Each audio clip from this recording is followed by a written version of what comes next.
0.5 miles from the coast of Dubai are the World Islands. These islands are small islands intended to represent a mini world. Every small island represented a country in the world and was named after it.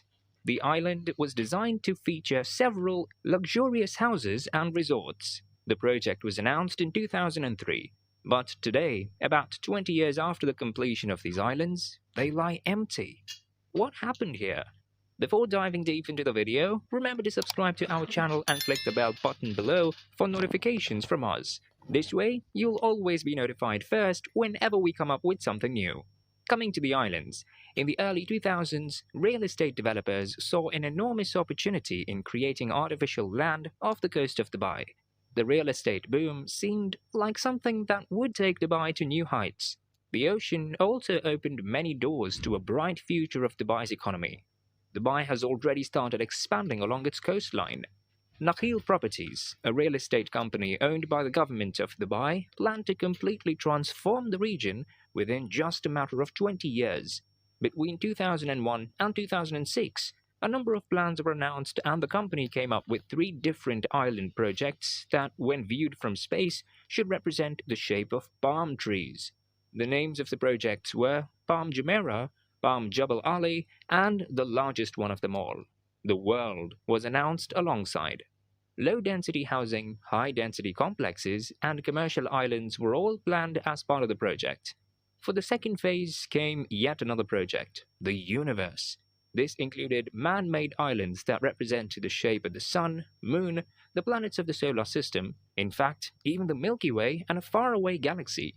Following the Palm Jebel Ali, another gigantic project had to be created, the Dubai Waterfront.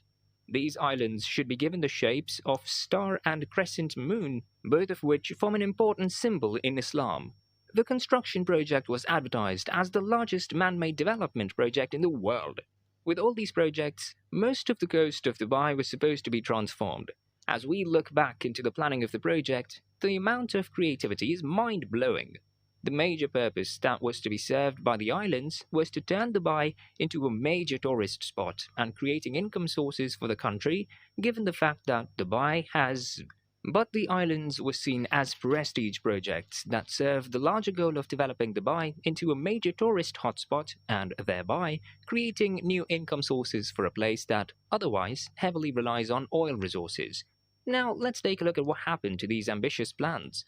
In 2001, Nakheel Properties started building the Palm Jumeirah. This project alone would double the length of the coastline of Dubai.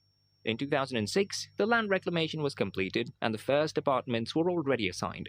For those who don't know, land reclamation is a process that involves basically scooping out sand from the sea floors. Sand is then sprayed and brought into shape. The 21st century seemed to have reached a new peak in the rate of growth of Dubai. The real estate market experienced a rapid boom, and a number of prestige projects such as the Burj Khalifa, the largest building in the world, were built. However, things started falling apart after Dubai was hit by a financial crisis, and things started taking an ugly turn for the planners as well as the investors. Given the crisis, the demand for the islands began to fall, and so did the price of the lands. Soon enough, the development of Palm Jebel Ali came to a halt. Nakheel Properties began offering refunds to all the investors. Since then, the project has never seen the light of day. But a declining economic state cannot by itself be catastrophic. A series of disastrous events brought to light all that was to come. A man named John O'Dolan bought the land called Ireland for about £25 million and later committed suicide. Yet another by the name of Safi Qureshi bought Britain and was sent to prison for bouncing checks. Palm Deira faced a similar fate. The land reclamation has begun but hasn't been completed yet. Nakheel had attempted, in 2013, to give another shot at the project by rebranding. Instead of continuing to build new lands, the project was shortened up and is now known as Deira Islands. A mall, a shopping street, and 2 high-rise buildings were meant to be part of this project. Next is the World. Luckily for this one, the creation of lands was done and most of the islands were sold away before the financial crisis. But the crisis hit the project indirectly still, because the islands couldn't be developed further as the investors faced their own problems due to the financial instability.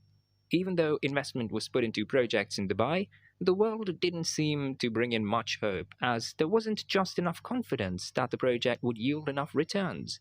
Long-term impacts of the project were also questioned, as there were speculations of the channels between the islands sanding up.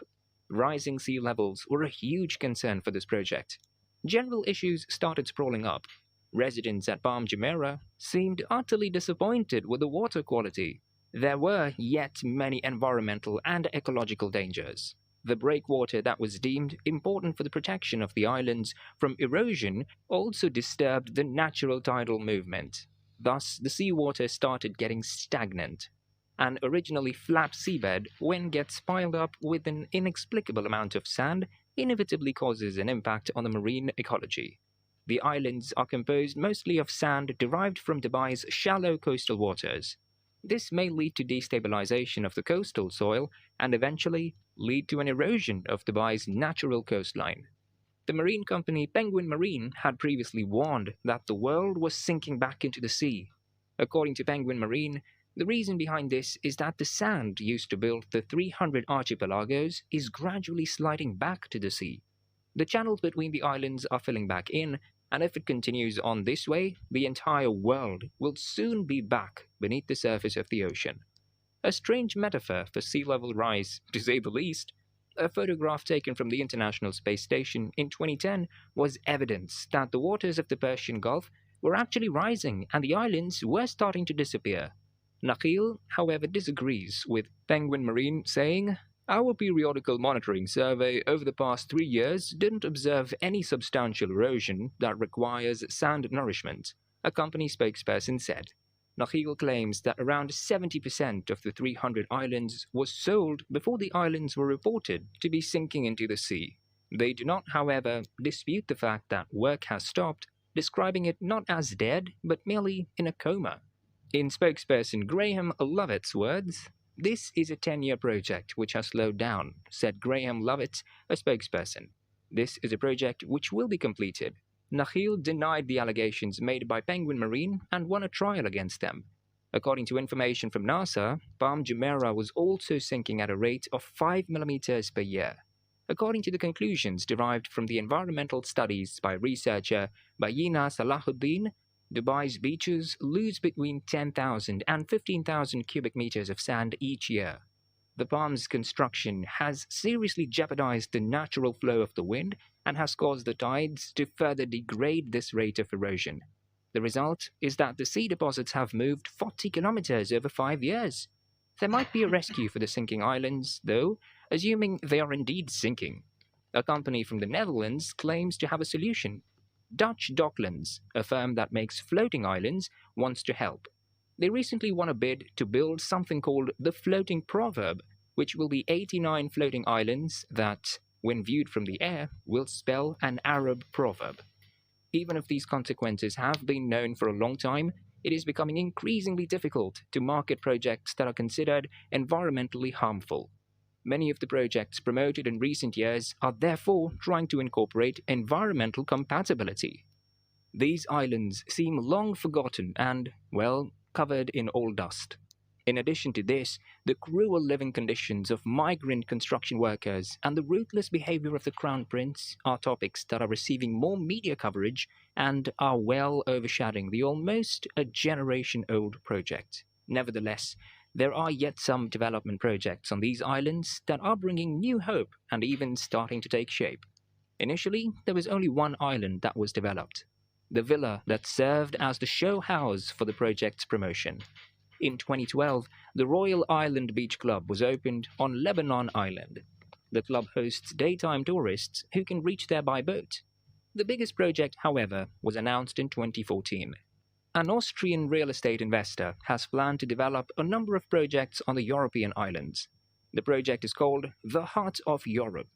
Its goal, yet again, is to create kind of a mini version of Europe with luxurious hotels that are inspired by places like Venice or Monaco. In addition to a number of restaurants with European cuisine, the investor also plans to build a plaza on the Swiss island where they are planning to showcase artificial snow falling. The project is currently still under construction, and only time will tell whether it will bring the desired economic success. There are risky development projects almost everywhere in the world. It's not surprising that while some fail, many get successful eventually. The new era of development is one of experiments and prestigious projects that often serve a greater role than being financially successful. Their contribution is that they can attract tourists to the region and therefore support the greater local economy in a variety of ways.